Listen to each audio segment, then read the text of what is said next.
नमस्कार। चलिए आज एक ऐसी रात की यात्रा पर निकलते हैं जो साल की सबसे शक्तिशाली रातों में से एक मानी जाती है, महाशिवरात्रि। ये सिर्फ एक त्योहार नहीं है, बल्कि एक ऐसा दिव्य मौका है जो हमारी जिंदगी को पूरी तरह से बदल सकता है। आइए इसके गहरे रहस्यों को एक एक करके समझते हैं। तो एक सवाल, साल की सबसे शक्तिशाली रात कौन सी है? जरा सोचिए, एक ऐसी रात जब पूरे ब्रह्मांड की ऊर्जा सिमटकर धरती पर उतर आती हो। एक ऐसी रात जब भगवान शिव की कृपा पाने का दरवाजा हर किसी के लिए खुल जाता हो। जी हाँ, ये वही दिव्य रात है जब पुरुष और प्रकृति का मिलन हुआ था, जब शिव और शक्ति एक हो गए थे। मतलब ये सिर्फ एक मिलन नहीं, बल्कि सृष्टि के सबसे बड़े संतुलन का जश्न है। और इतना ही नहीं, इसी रात को तो भगवान शिव ने अपना वो दिव्य नृत्य किया था, तांडव, जिसमें सृष्टि, पालन और संहार पूरा का पूरा चक्र समाया हुआ है। ये इस ब्रह्मांड की एक शाश्वत लय है, उसका प्रतीक है। लेकिन इन सब से बढ़कर ये रात एक मौका है।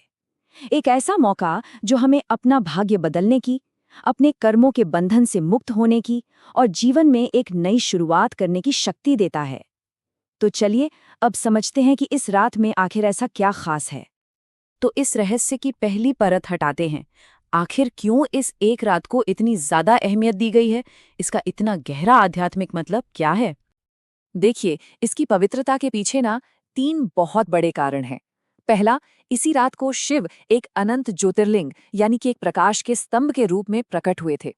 दूसरा, इस रात शिव तत्व यानी उनकी ऊर्जा अपने चरम पर होती है, जिससे हम सब उनसे बहुत आसानी से जुड़ सकते हैं। और सबसे कमाल की बात, शास्त्र कहते हैं कि इस एक रात की साधना का फल पूरे 1 साल की तपस्या के बराबर होता है। सोचिए कितनी शक्तिशाली होगी ये रात। तो अब जब इसका महत्व पता चल गया, तो सवाल ये उठता है कि पूजा की शुरुआत करें तो करें कैसे? देखिए, किसी भी अनुष्ठान का सबसे पहला और सबसे जरूरी कदम होता है संकल्प, यानी एक पवित्र और पक्का इरादा। पूजा शुरू करने से ठीक पहले हाथ में जल, फूल और चावल लेकर इस तरह से संकल्प लिया जाता है। ये सिर्फ कोई मंत्र नहीं है, बल्कि एक पर्सनल वादा है जो आपकी पूजा को एक दिशा, एक मकसद देता है। इसमें अपना नाम, गोत्र और अपनी मनोकामना बोलकर भगवान शिव से ये प्रार्थना की जाती है कि वो हमारी पूजा को स्वीकार करें। महाशिवरात्रि का असली सार इसकी दिन की पूजा में नहीं है, बल्कि रात भर जागने में है। और इस पूरी रात की पूजा को 4 प्रहरों में बांटा गया है। हर प्रहर की अपनी एक अलग एनर्जी है, अपनी एक विधि है और अपना एक खास फल है। चलिए इस दिव्य सफर को एक एक करके समझते हैं।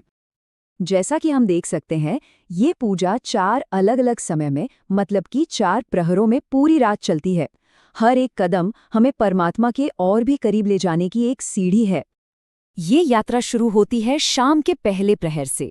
इस समय शिवलिंग का अभिषेक शुद्ध जल से किया जाता है, जो पवित्रता का प्रतीक है। ये हमारे मन को बाहरी दुनिया से हटाकर अंदर की तरफ मोड़ने का पहला स्टेप है। ओम नमः शिवाय के जाप के साथ इसका मुख्य फल है पापों से मुक्ति और मन को गहरी शांति देना। अब जैसे जैसे रात गहराती है, हम दूसरे प्रहर में आते हैं, जहां अभिषेक के लिए दही का इस्तेमाल होता है। दही जो है वो पोषण और संपन्नता का प्रतीक है। इसलिए इस प्रहर की पूजा ओम ह्रीम नमः शिवाय मंत्र के साथ अच्छी सेहत और परिवार में सुख शांति लाने पर फोकस करती है। तीसरा प्रहर, ये आधी रात का समय होता है, जब आध्यात्मिक ऊर्जा अपने पीक पर होती है। इस दौरान घी से अभिषेक किया जाता है, जो समृद्धि और तेज का प्रतीक है। ओम क्लीम नमः शिवाय मंत्र के साथ ये प्रहर धन दौलत और करियर में तरक्की पाने के लिए सबसे ज्यादा शक्तिशाली माना गया है। और आखिर में आता है ब्रह्म मुहूर्त का चौथा प्रहर। शहद, जो मिठास और संपूर्णता का प्रतीक है, उससे अभिषेक किया जाता है। ओम शिवाय नमः मंत्र के साथ ये प्रहर हमारी सभी इच्छाओं की पूर्ति और आध्यात्मिक तरक्की का दरवाजा खोलता है। ये पूरी रात की साधना का एक बहुत ही सुंदर समापन है। 4 पहर की पूजा तो अपनी जगह है ही, लेकिन कुछ खास चीजें और ज्योतिष के उपाय भी हैं जो इस रात के असर को कई गुना बढ़ा सकते हैं। चलिए इन पर भी एक नजर डालते हैं। भगवान शिव को ना कुछ चीजें बहुत ज्यादा पसंद है, जैसे 3 पत्तियों वाला बेलपत्र, धतूरा, आँख का फूल और काले तिल।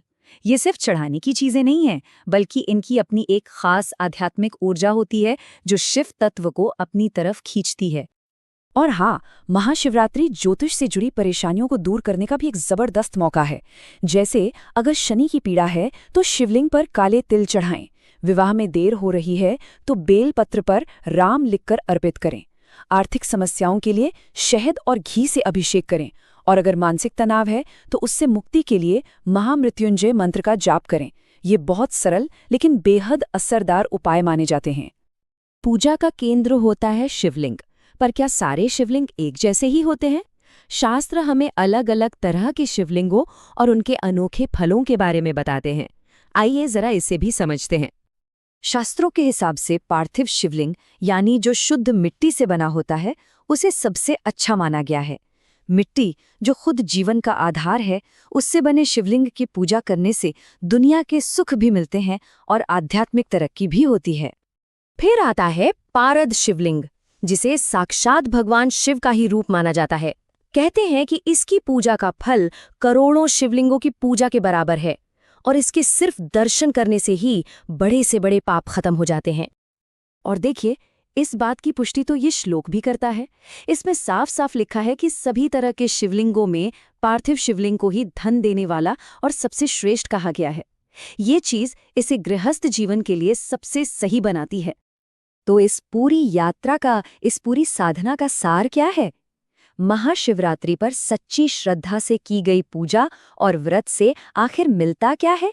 चलिए इसके अनगिनत लाभों पर एक नजर डालते हैं। इस एक रात की साधना का असर न जिंदगी के हर पहलू पर पड़ता है। इससे न सिर्फ पाप और कर्मों का बोझ हल्का होता है, बल्कि कुंडली के दोष भी शांत होते हैं। ये जीवन में सुख समृद्धि लाती है, शादी ब्याह की रुकावटें दूर करती है, मन से हर तरह का डर निकालती है, और आखिर में हमें मोक्ष के सबसे बड़े लक्ष्य की ओर ले जाती है। तो महाशिवरात्रि सिर्फ एक रात जागने का त्योहार नहीं है, ये अपने अंदर के शिव को जगाने का एक मौका है। ये अंधकार पर प्रकाश की, अज्ञान पर ज्ञान की जीत का प्रतीक है। हर हर महादेव।